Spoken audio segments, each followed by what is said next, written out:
Sasa leo tumekuja hapa kwa ajili ya kuweka jiwe la msingi la ujenzi wa kiwanda hiki cha kutengeneza nguzo za zege.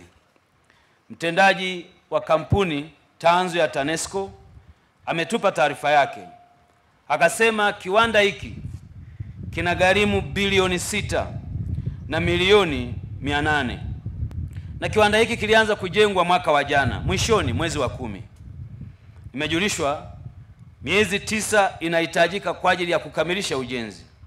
Sasa wameomba kwamba wanahitaji fedha bilioni 4 ili tukamilishe mradi huu.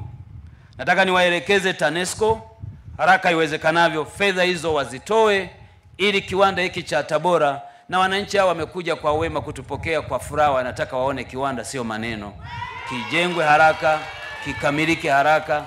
Jamani, hakuna jambo baya kama tuje hapa muache shughuli zenu, baada ya muda tuwaletee hadithi. Unajua bwana, baada ya kuwa umekuja mkaweka jiwe la msingi tulipata changamoto. Changamoto haziishi, ni visingizio. Nataka kuona kiwanda hiki kinakamilika kwa haraka, kwa sababu Mheshimiwa Rais mwenyewe alishaelekeza kwamba angetaka kuona nguzo za zege zinazalishwa kwa wingi. Sasa kazi ya kujenga viwanda vya namna hii tunaifanya kwenye mikoa mingine. Upekee wa kiwanda hiki na viwanda vingine kwenye mikoa ya Arusha, Dodoma, Singida, Kigoma, Shinyanga, Lindi na mahali kwingine, yote hiyo wanaojenga ni sekta binafsi.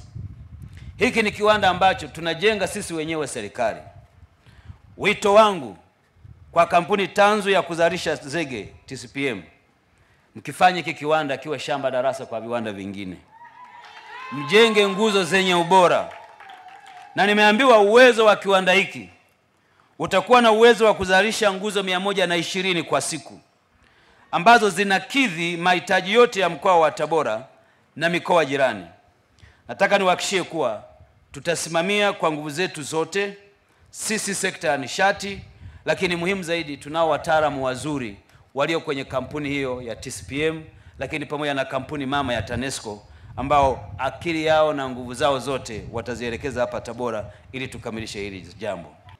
Serikali kupitia kampuni hii ya TCPM tumeshazalisha nguzo na kuzisambaza zaidi ya nguzo 34,000 ambazo zimesambazwa nchi nzima, na hivyo kusababisha ongezeko la jumla ya nguzo 14,815 ambalo ni ongezeko sawa na 76% katika kipindi kifupi cha mwaka.